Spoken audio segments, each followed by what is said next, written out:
2 cross-checks with possible suspensions as the aftermath. Welcome back, everyone. My name is Dr. Stephen Wilson, and here on this channel we analyze the science of sports injuries. So if that's the type of content that interests you, then please consider liking and subscribing to this channel.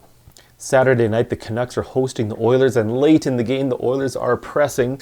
We're looking at the replay between Connor Garland and Connor McDavid.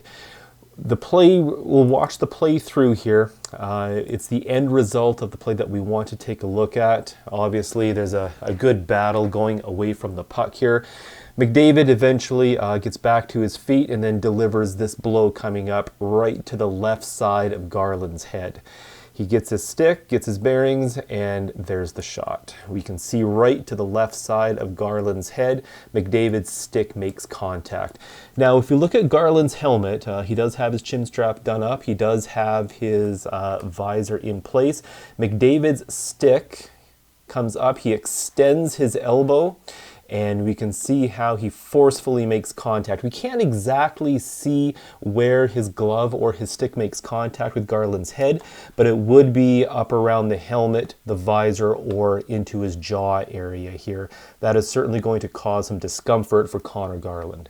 The second incident that happened on the same play, we're looking at the top of the screen this time between the Oilers' Evan Bouchard and the Canucks' Tyler Myers here.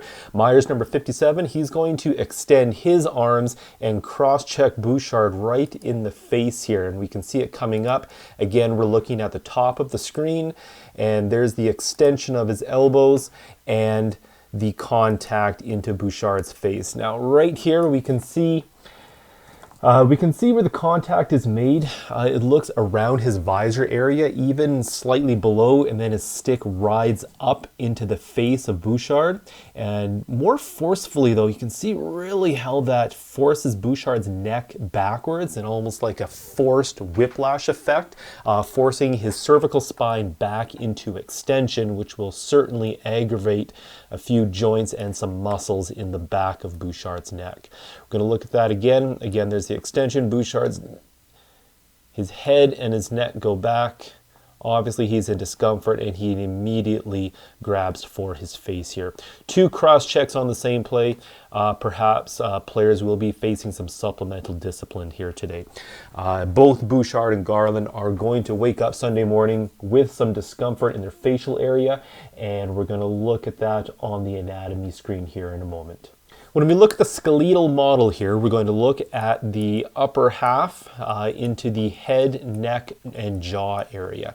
We can pretend this is Connor Garland or Evan Bouchard, who just received a significant cross-check to the head area. From the side here, this is where Connor Garland received his cross-check from Connor McDavid.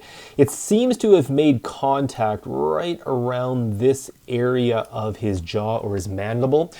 This long flat part, this is called the body of the jaw, and then up into the ramus, which is the more curved aspect that goes more vertical in the jaw.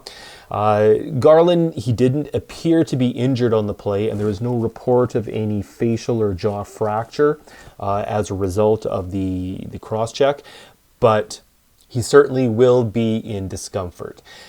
We can correlate that with what happened to Bouchard receiving Myers' cross-check on the same play, which appeared to come from more of a frontal or an anterior angle. It seemed to catch Bouchard just underneath the visor and riding up in an inferior to superior fashion, probably across his nose and through this area, through his maxilla, and then up through his zygomatic bone, which is his cheekbone.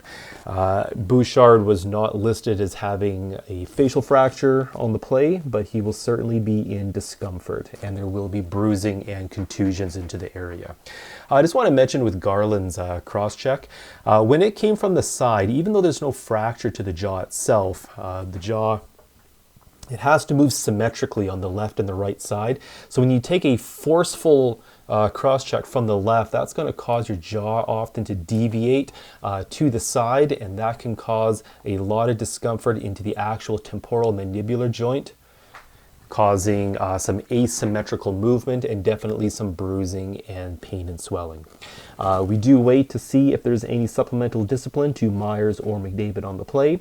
Thank you very much for watching today. Please be well.